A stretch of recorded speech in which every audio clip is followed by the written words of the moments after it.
بسم اللہ الرحمن الرحیم۔ سب سے پہلے ریکویسٹ ہے کہ میرے ساتھ مل کے پڑھیے الصلاۃ والسلام علیک یا رسول اللہ وعلی آلک واصحابک یا حبیب اللہ۔ کسی علاقے میں ایک بہت بڑا تاجر رہتا تھا۔ کاروبار میں نقصانات کی بدولت وہ تاجر، جس کا کاروبار مشرق سے مغرب تک کئی ملکوں میں پھیلا ہوا تھا، کوڑی کوڑی کا محتاج ہو گیا اور قرض کے بوجھ تلے دب کر رہ گیا۔ قرض خواہ آتے اور ذلیل رسوا کرتے۔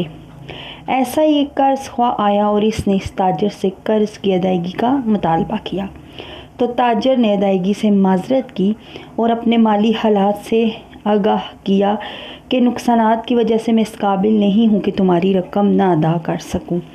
قرض خواہ نے کہا، ہم تیرے ساتھ وفا کا معاملہ کیا پر تو نے وفا نہیں کی۔ مقروض نے اس سے درخواست کی کہ خدا کے لیے مجھے رسوا نہ کرو، میرے ذمہ دار لوگوں کے اور بھی قرضے ہیں، آپ کے ایسا کرنے سے وہ بھی بھڑک اٹھیں گے، میرے پاس کچھ نہیں۔ قرض خواہ نے کہا، میں تجھے ہرگز نہیں چھوڑوں گا۔ اس قرض خواہ اس تاجر کے خلاف قاضی کو درخواست دے دی اور عدالت میں بلا لیا۔ قاضی نے پوچھا، تو نے اس سے قرض لیا؟ تاجر نے جواب دیا، ہاں، لیکن اس وقت میرے پاس کوئی چیز نہیں جو میں ادا کر سکوں۔ قاضی نے کہا، ضامن دو ورنہ جیل جاؤ۔ تاجر نے ضامن تلاش کرنے کی کوشش کی، لیکن کوئی بھی ضمانت دینے کے لیے تیار نہ ہوا۔ مقروض نے قرض خواہ سے کہا، اے بندہ خدا، مجھے آج رات بچوں میں گزارنے کی مہلت دے، صبح بے شک جیل بھیج دے۔ قرض خواہ نے رات کے لیے ضامن مانگا۔ مقروض نے کہا، اس رات کے لیے میرے ضامن میرے آقا صلی اللہ علیہ وآلہ وسلم ہیں۔ قرض خواہ مان گیا۔ مقروض غمزدہ پریشان حال گھر لوٹا۔ بیوی نے سبب پوچھا تو اس نے سارا ماجرا کہہ سنایا۔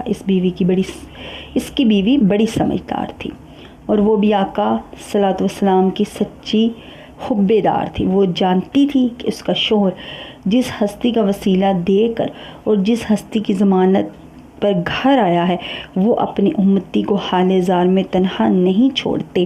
اس لیے اس نے کہا، غم نہ کھا، فکر کی چند ضرورت نہیں، جس کے ضامن پیارے آقا صلی اللہ علیہ وآلہ وسلم ہے وہ کیوں پریشان ہوگا۔ یہ سن کر اس تاجر کے غم کافور ہو گیا، اس کے دل کو سکون آ گیا۔ پیارے دوستو، تاجر نے رات کو پیارے آقا صلی اللہ علیہ وسلم کا تصور باندھا اور خشوع و خضوع کے ساتھ درود السلام پیش کرنے لگا۔ وہ درود پڑھتا اور پیارے آقا صلی اللہ علیہ وسلم کو پکارتا۔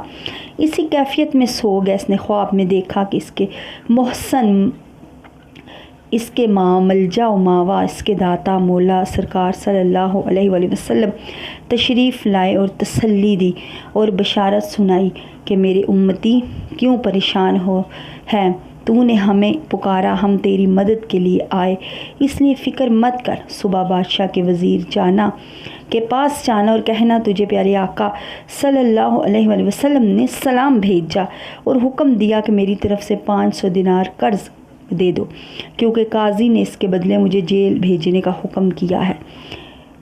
اور اس سے کہنا کہ میں نے اللہ تعالیٰ کے حبیب صلی اللہ علیہ وسلم کی ضمانت پر جیل سے باہر آیا ہوں اور قرض آج ہی ادا کرنا ہے، اور اسے نشانی کے طور پہ بتا دینا کہ تم پیارے آقا صلی اللہ علیہ وسلم پر ہر رات 1000 مرتبہ درود پڑھتے ہو، لیکن گزری ہوئی رات تمہیں غلطی لگ گئی اور شک پڑ گیا کہ پورا 1000 مرتبہ نہیں پڑھا، لیکن تعداد اس کی پوری ہی تھی۔ وزیر موصوف باہر جانے کے لیے تیار تھے۔ یہ صاحب پہنچ گئے۔ پوچھا، تم کون ہو؟ کیسے آئے؟ کہا، آیا نہیں، بھیجا گیا۔ کہا، مطلب؟ کہا، مجھے پیارے آقا صلی اللہ علیہ وآلہ وسلم نے بھیجا ہے۔ پوچھا، کس لیے؟ تو شخص نے سارا ماجرا سنایا، نشانی بھی بتائی۔ جب یہ سب کچھ سنا تو وزیر کی خوشی کی انتہا نہیں رہی۔ اس صاحب کو مکان کے اندر لے گئے اور تعظیم کے ساتھ بٹھایا اور ایک دفعہ پھر پیارے آقا صلی اللہ علیہ وآلہ وسلم کا پیغام سنا اور پھر اس کی پیشانی کو چوما اور تھوڑی دیر کے لیے رقم پیش کے بعد